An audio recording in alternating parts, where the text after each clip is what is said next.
அனைவருக்கும் வணக்கம். இது சங்கிலியன் செய்திகள். செய்திகள் வாசிப்பவர் செய்தியாளர் எஸ். கலாதேவன். இன்றைய இலங்கையின் பிரதான செய்திகளில் முதலில் தலைப்புச் செய்திகள். உயிர்த்த ஞாயிறு தாக்குதல் விசாரணைகளுக்கு இடையூறு செய்யாதீர், அமைச்சர் ராஜித சேனாரட்ன. உயிர்த்த ஞாயிறு தாக்குதலுடன் தொடர்பென்றால் சலேயின் பின்னால் இருந்த சக்தி எது? சலே தொடர்பில் விரிவாக ஆய்வு. கணனிகள், கைத்தொலைபேசிகள், மின்னஞ்சல் தகவல்கள் துருவல். பாதிக்கப்பட்டவர்களுடன் கத்தோலிக்க சபை ஏமாற்றவே சலே கைது. பொடி லெஸ்லியை இலங்கைக்கு நாடு கடத்துவதற்கு நடவடிக்கை. அமெரிக்காவில் இலங்கையர் கடத்தி கொலை, அனாதையாக தவிக்கும் 3 பச்சிளம் குழந்தைகள். 2025 சர்வதேச அளவில் 129 செய்தியாளர்கள் கொலை. இஸ்ரேல் தாக்குதலில் 2/3 பங்கு உயிரிழப்பு. இனி விரிவான செய்திகள். உயிர்த்த ஞாயிறு தாக்குதல் விசாரணைகளுக்கு இடையூறு செய்யாதீர். உயிர்த்த ஞாயிறு தாக்குதல் தொடர்பான விசாரணைகளுக்கு இடையூறான வகையில் நடக்க வேண்டாம் என்று அரசியல்வாதிகள் உள்ளிட்ட சகல தரப்பினரையும் கேட்டுக்கொள்வதாகவும், அவ்வாறு இடையூறான வகையில் நடந்து கொள்வது பாதிக்கப்பட்ட மக்களுக்கு இழைக்கப்படும் பெரும் அநீதியாகும் என்று கத்தோலிக்க சபை தெரிவித்துள்ளது. கொழும்பில் நேற்று வியாழக்கிழமை கத்தோலிக்க சபையினால் நடத்தப்பட்ட செய்தியாளர் சந்திப்பில் உரையாற்றிய ஆயர் சிரில் காம்னி இதனை தெரிவித்துள்ளார்.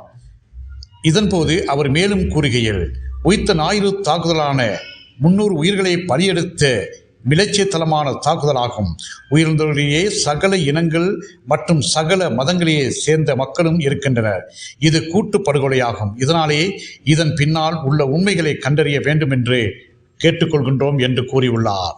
உயிர்த்த ஞாயிறு தாக்குதலுடன் தொடர்பென்றால் சலேயின் பின்னால் இருந்த சக்தி எது? இது சகரான்கள் தனியாக செய்த விடயம் அல்ல. உண்மையை வெளிப்படுத்த வேண்டும். முன்னாள் அமைச்சர் ராஜித சேனாரட்ன. உயிர்த்த ஞாயிறு தாக்குதல் சம்பவத்துடன் அரச புலனாய்வு பிரிவின் முன்னாள் பிரதானி சுரேஷ் சாலே தொடர்பு பட்டிருக்கின்றார் என்றால் அவரின் பின்னால் இருந்த சக்தி எதுவென்று கண்டுபிடிக்க வேண்டும் என்று முன்னாள் அமைச்சர் ராஜித சேனாரட்ன தெரிவித்தார். கொழும்பில் நேற்று வியாழக்கிழமை செய்தியாளர்களை சந்தித்த போதே ராஜித சேனாரட்ன இவ்வாறு கூறியுள்ளார்.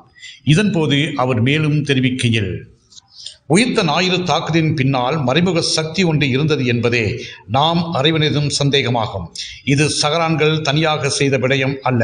முதலாவதாக போலீஸ் உத்தியோகத்தர்கள் 2 கொல்லப்பட்ட போது விடுதலை புலிகளுடன் தொடர்புடையவர்கள் என்று கூறப்பட்டது. பின்னர் அது சகரான்கள் செய்த வேலை என்று தெரிய வந்தது. இந்நிலையில் முதலில் அதனை விடுதலை புலிகள் செய்தது என்ற பிரச்சாரங்களை கொண்டு சென்றவர்கள் யார்? முற்றிலும் உண்மைகளை மறைக்கவே விடுதலை புலிகள் மீது பழி சுமத்தப்பட்டது. எவ்வாறாயினும் உயிர்த்த ஞாயிறு தாக்குதல் தொடர்பில் விசாரணை அவசியமாகும். இப்போது செய்ய முடியாமல் சலேயை கைது செய்துள்ளனர் என்று கூறியுள்ளார். பொடி லெஸ்லியை இலங்கைக்கு நாடு கடத்துவதற்கு நடவடிக்கை. இந்தியாவில் கைது செய்யப்பட்டுள்ள ஒருங்கமைக்கப்பட்ட குற்றக்குழுவைச் சேர்ந்த பொடி லெஸ்லி எனப்படும் அரு மகிந்தி ஜனித் மதுசங்க டி சில்வாவை இலங்கைக்கு அழைத்து வர நடவடிக்கை எடுக்கப்பட்டுள்ளது. இதன்படி அவர் நேற்று இலங்கைக்கு கூட்டி வரப்பட்டிருந்ததாக தெரிவிக்கப்பட்டது. ராஜதந்திர மட்டத்திலும் இன்டர்போல் மூலமாகவும் எடுக்கப்பட்ட நடவடிக்கையின் விளைவாக இந்தியாவில் சட்ட நடவடிக்கைகள் முடிந்த பிறகு சந்தேக நபர் நேற்று இலங்கைக்கு நாடு கடத்தப்பட்டு உள்ளதாக தெரிவிக்கப்பட்டது. முன்னதாக கொலைகள் மற்றும் போதைப்பொருள் கடத்தல் குற்றச்சாட்டுகளின் அடிப்படையில் கைது செய்யப்பட்டிருந்த பொடி லெஸ்லி 2024 டிசம்பர் 9 பிணையில் விடுதலை செய்யப்பட்டிருந்தார். சிறையிலிருந்து விடுதலையான பின்னர் தனது உயிருக்கு அச்சுறுத்தல்கள் இருப்பதாக கூறி அவர் சட்டவிரோதமாக கடல் வழியாக இந்தியாவுக்கு தப்பிச் சென்றார் என்று கூறப்பட்டுள்ளது.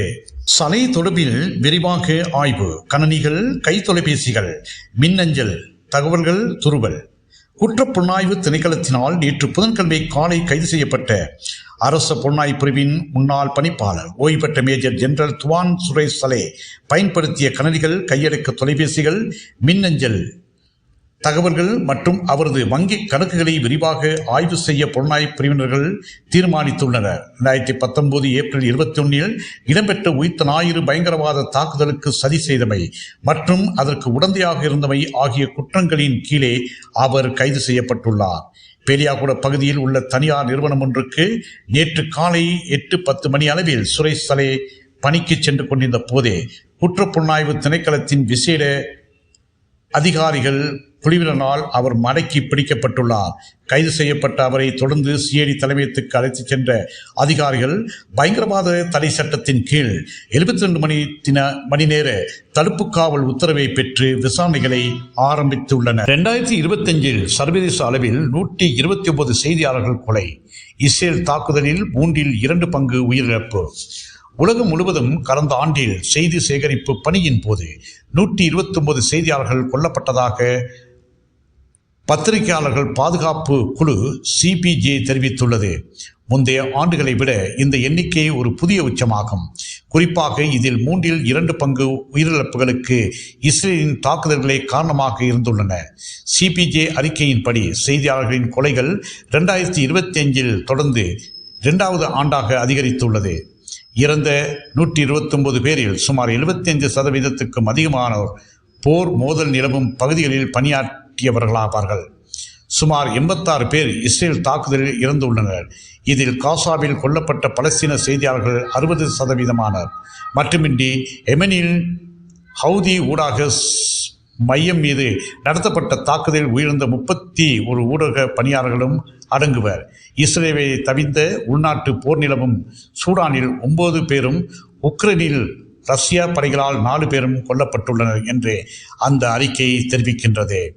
அமெரிக்காவில் இந்தியர் கடத்தி கொலை. அனாதையாக தவிக்கும் 3 பச்சிளம் குழந்தைகள். அமெரிக்காவில் சீக்கியர் ஒருவர் கடத்தி கொல்லப்பட்ட சம்பவம் பெரும் சோகத்தை ஏற்படுத்தியுள்ளது. அமெரிக்காவின் கலிபோர்னியாவின் ரெசி குருவாக்ரா சாகிப்பில் தன்னார்வ சமையல்காரராகவும் மரவேலை மின்வேலை செய்பவராகவும் இந்தியாவைச் சேர்ந்த அவதார் சிங் 55 கடந்த 20 ஆண்டு கால பணியாற்றி வந்தார். சமூகத்தில் நன்மதிப்பை பெற்றிருந்த இவருக்கு கடந்த 6 மாதங்களுக்கு முன்புதான் 3 குழந்தைகள் பிறந்தன. இந்நிலையில் கடந்த 17ஆம் தேதி குத்பாராவுக்கு வெளியே நின்றிருந்த இவரை 3 நபர்கள் வெள்ளை நிற வானில் வலுக்கட்டாயமாக கடத்தி சென்றனர். வேலை முடிந்து இரவு 9 மணிக்கு வீடு திரும்பிய இவரது மனைவி குழந்தைகள் மட்டும் தனியாக அழுது கொண்டிருப்பதைக் கண்டு அதிர்ச்சியடைந்தார். கடத்தப்பட்ட அவதார் சிங்கை தேடும் பணி தீவிரமாக நடந்த நிலையில் 3 நாட்களுக்கு பிறகு கடந்த 20ஆம் தேதி நாபா கவுண்டியில் உள்ள லேக் பெரேசா அருகில் அவரது உடல் மீட்கப்பட்டது என்று செய்திகள் இத்துடன் இலங்கையின் இன்றைய பிரதான செய்திகள் நிறைவருகின்றன. மீண்டும் ஒரு பிரதான செய்தி அறிக்கையின் ஊடாக உங்கள் அனைவரையும் சந்திக்கும் வரை அன்பு வணக்கம்.